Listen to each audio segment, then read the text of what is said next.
কচি ডাবের জলে চিংড়ি মাছের কোপ্তাকারি শুনতেই কেমন জানি জিভে জল চলে আসার মতো রেসিপি, তাই না? সত্যিই তাই।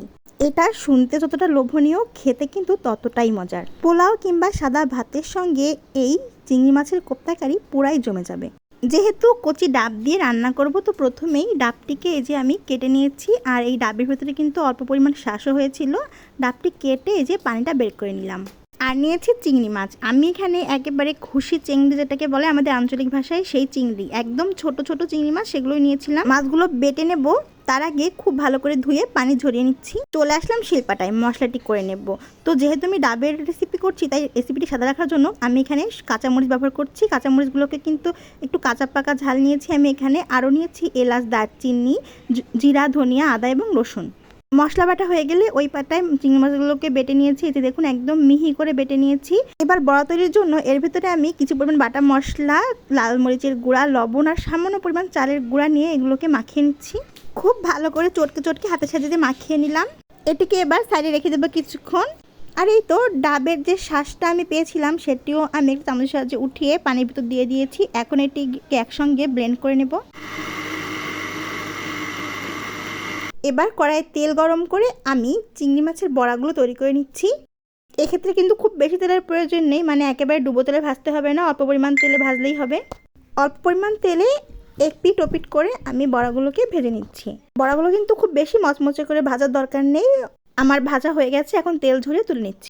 ব্যাস, এই যে আমার সবগুলো বড়া কিন্তু ভাজি হয়ে গেছে। এখন কড়াইয়ে যে পরিমাণ তেল ছিল, ওই তেলের ভিতরে আমি পেঁয়াজ কুচিগুলোকে লাল লাল করে ভেজে নেব।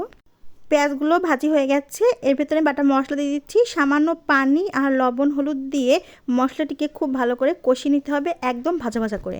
মশলা কিন্তু এই যে একেবারে তেল উঠে গেছে ভাজতে ভাজতে। তো এ পর্যায়ে আমি ডাবের জলটি, যেটি আমি ব্লেন্ড করে রেখেছিলাম শ্বাস দিয়ে, সেটি দিয়ে তারপর ঢাকা দিয়ে দিলাম। কিছুক্ষণ ঢাকা দিয়ে ফুটিয়ে নিয়ে এ পর্যায়ে আমি এখানে 2 চামচ পরিমাণ চিনি দিচ্ছি। চিনি কিন্তু অপশনাল, স্কিপ করা যাবে।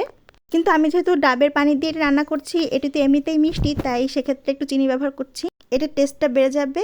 তো এ পর্যায়ে আমি একে একে সমস্ত বড়াগুলো উপর দিয়ে এই যে ছেড়ে দিলাম। বড়াগুলো কিন্তু আলতো করে দিতে হবে, আর দিয়ে খুব বেশি নাড়াচাড়া করার দরকার নেই। খুন্তির সাহায্যে আলতো করে একটুখানি ঝোলে ডুবিয়ে দিলে হবে, আর ঢাকা দেওয়ার কোনো প্রয়োজন নেই। তো এভাবে আরও 2-4 মিনিট রান্না করার পর আমি চুলার আঁচটি বন্ধ করে এর উপরে ভাজা জিরা গরম মশলার গুঁড়া ছড়িয়ে তারপর ঢাকা দিয়ে চুলার উপরে রেখে দিয়েছিলাম। ঢাকনা তোলার পরে কি আর বলবো, কি দারুণ একটা গন্ধ যে বের হয়েছিল। তো এটিকে আমি আর কড়াই থেকে নামাচ্ছি না, এমনিতেই একেবারে রস চুষে একেবারে টসটসে হয়ে গেছে, নামালে ভেঙে যেতে পারে, তাই আমি কড়াইয়ের ভিতরে রাখছি। আর দেখে তো বুঝতেই পারছেন না কতটা ইয়ামি লাগছে। আচ্ছা, আমি একটা তুলে দেখিয়ে দিচ্ছি। এই যে দেখুন, একেবারে রস চুষে কতটা টসটস হয়ে গেছে, আর গ্রেভিটা সেটাও বেশ ঘন হয়েছে। এই যে আমি তুলে দেখে দিচ্ছি, এই যে দেখুন।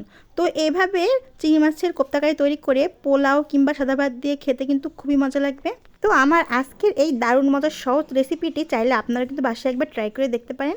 আর হ্যাঁ, আমার রেসিপিটি ভালো লাগলে অবশ্যই কিন্তু লাইক দিতে ভুলবেন না, আর কেমন হয়েছে তা অবশ্যই কমেন্টে জানাবেন। ধন্যবাদ।